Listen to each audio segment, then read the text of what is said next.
Virus की detective positive में हम लोग इधर हमें लाया गया है।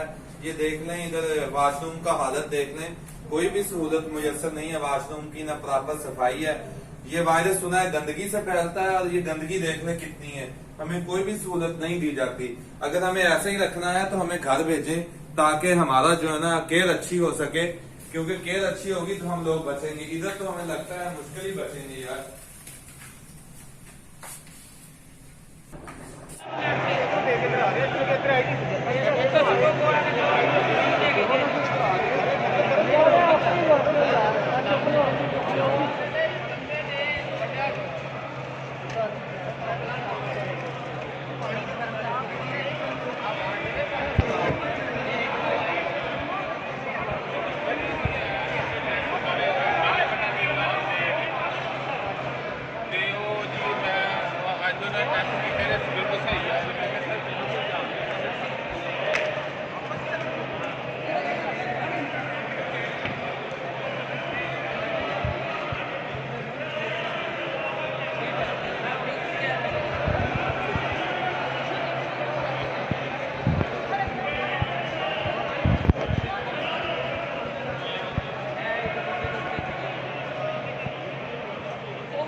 कमांडो जड़े सब कुछ